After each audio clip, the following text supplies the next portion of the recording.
Hey, let me get some gum. You know, You have any that gum? this means, I can't find the words for what this means. The great man has his just dues.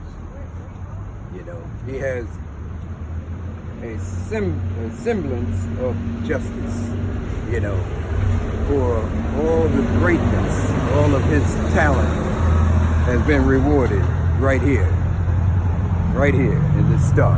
And I'm so proud to be here, standing next to it, and to have eyewitnessed the unveiling of this star with such luminaries as Smokey Robinson, Berry Gordy, Jackie's children. Oh man, it's just so many people, so many great people came out here today to eyewitness the unveiling of an icon, you know. And I am so proud to have been here, to have been able to fly out here, you know, on a 6-hour flight to eyewitness this landmark right here.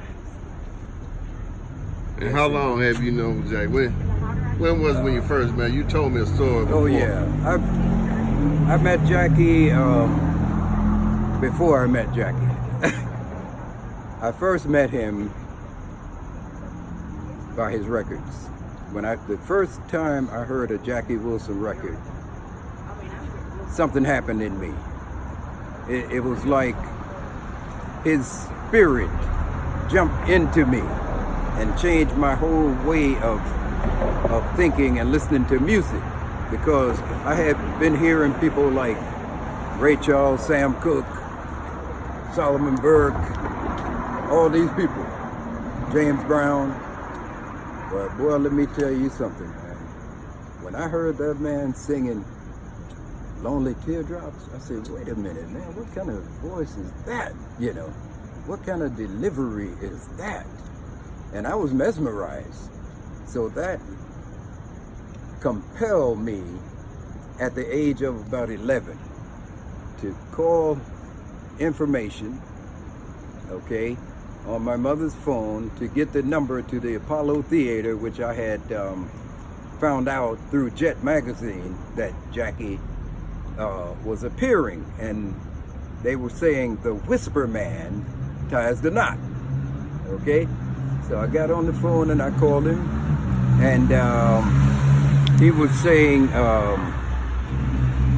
in the background when they said you have a collect call, and he was saying from who? And he wouldn't accept the first call. So I waited 2 days because I knew that the artist had to stay at the Apollo for a whole week doing their show over and over and over. I waited 2 days, and when I called back, the same guy answered. And he said, Jack, this kid is on the phone with a collect call. And he accepted the call.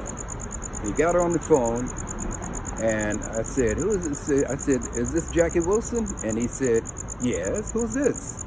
I said, this is Mike. I am a fan of yours. He said, how old are you? I said, I'm 11. It was 11 or 12. And he laughed, and you could hear the people in the background laughing, whoever was in the dressing room. But he was so fascinated by that, and I think my spirit jumped into his heart for an 11 or 12-year-old boy to be calling all the way from Florida, you know, to talk to him. And man, we became friends after that. I asked him, I said, when are you going to be in Jacksonville, Florida?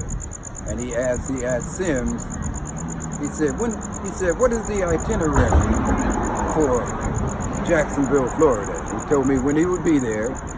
And I said, well, I'm going to come. He laughed. He said, will your mother let you? And I said, I have to have my big sister go with me. And he said, okay, see you there.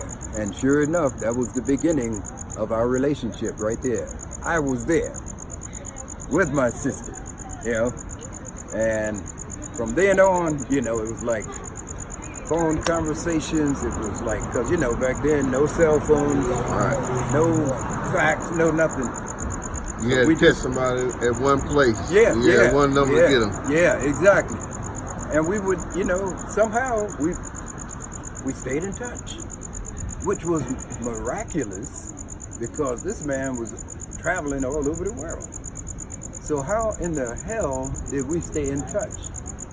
You know, with that type of communication network. How could we stay in touch with that type of, or lack thereof, cell phones and things like that? But somehow we stayed in touch.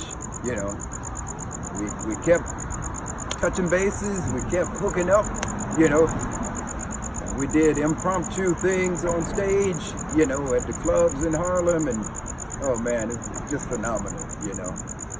And he stopped the show one night and he said, okay, dedication time. And everybody looked around. He said, all right, Mike, this one's for you, partner. He said, I know you're out there somewhere. This is for you and all your friends. And he got right into No Pity in the Naked City. You know, that song was like a warning. In other words, that was a warning. And he chose that song for a reason. No Pity in the Naked City. He had done all of those songs, Just Be Sincere, and, you know, and all these songs, man. And when it came time for him to dedicate a song to me, that's the song that he chose. So he was sending me a message without lecturing me or something like that, you know. And man, we just had so many magical moments and hookups and fun, you know. I just never forget it, man. So I had to be out here, man, for this, you know. I was there when he had the crisis. I got right over to Cherry Hill, New Jersey, man. And I said, I gotta be there, you know. And I went over to Cherry Hill, New Jersey, and did everything I could to help him, to comfort him, and help in any way that I could. And you know, the lawyer Ted. Durian. Yeah, Durian.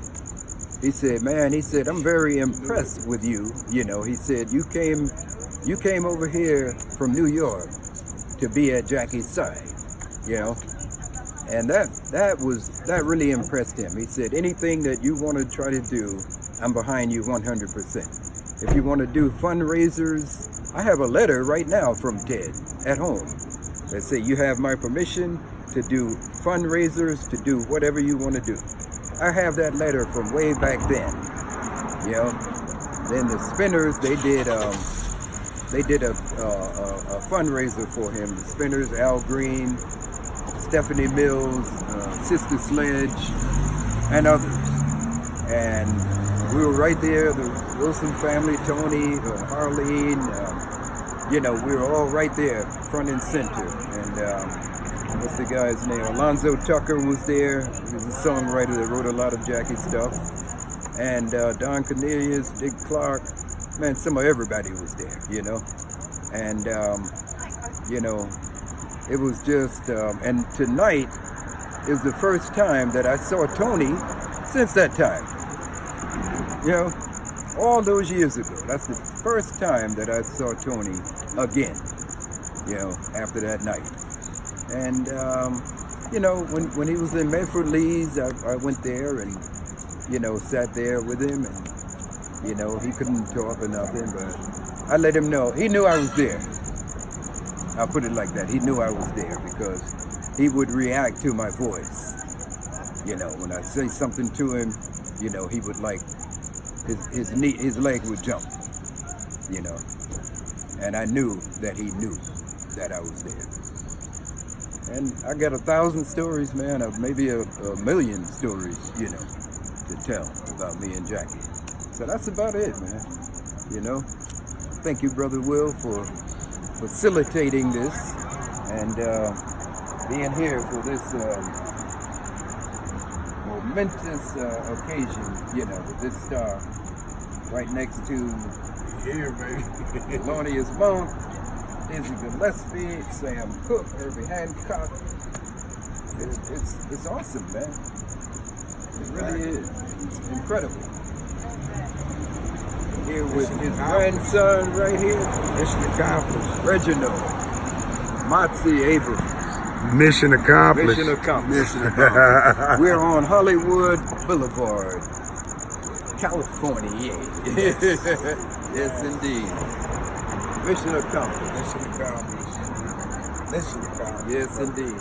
Look at this. Oh, man. Beautiful day. September 4th, 2019. Y'all should eat. Los Angeles. They should walk on this. Exactly. Right, She exactly. shines They just should like make that. little footprints that go around and show you. True. That'd be so cool. Oh, man. Plexiglass over there. Hey, look. Clear plexiglass. Yeah. That Yeah, would when be- you have to yeah. step up, you Yeah. can walk over. True. They're gonna step. That's Jackie. Yeah. Yeah. Right. You gonna know because you gotta step up. That's right. That's right. That's Yeah. right. Absolutely right. Motherfuckers be sitting on it, sleeping on it. Yeah. Yeah. That is what it is. Coming on